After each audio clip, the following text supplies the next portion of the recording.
Twitter marketing best practices. The first 9 videos of this training step you through the process of Twitter marketing.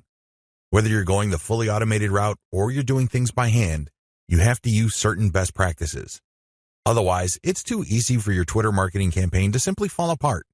The vast majority of people who try their hand at Twitter marketing simply do not succeed. It's not because these people are dumb. It's not because these people are hopeless in terms of execution. They just did not have a plan.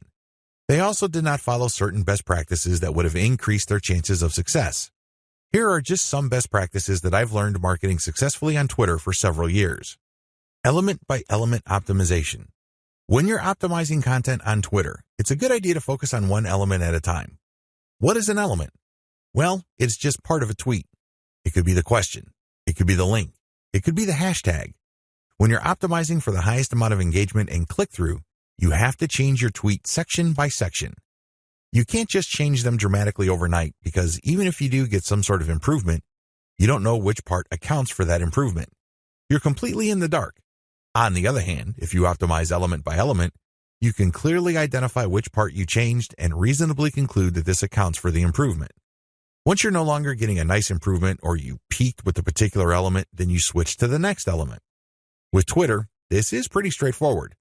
You play around with many different question variations until you get one that gets clicked a lot. Next, you swap out different hashtags until you get something that gets clicked a lot. It seems pretty simple, but it's something that takes place over an extended period of time. It's not something that happens overnight. You just have to pay attention to the trend. That's traffic statistics so you can make the necessary adjustments. Tweet timing optimization. Depending on your time zone, it may well turn out that a lot of your most active followers prefer early morning or late at night. Pay attention to your statistics. Maybe you're using Google Analytics. Maybe you're using StatCounter. It really doesn't matter. Pay attention to the time of the clicks coming in. You see a pattern. If you do, use your tweet scheduling software to mirror the most active times or the most popular time frame of your content. This is the time range where most people click on your links on Twitter.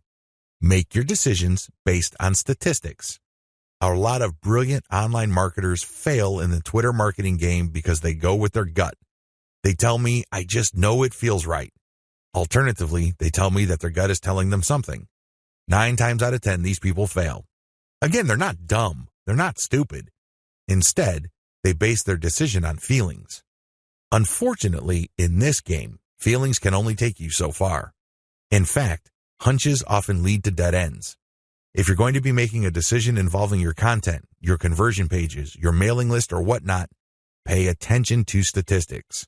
Make sure you can justify whatever changes you make with hard numbers.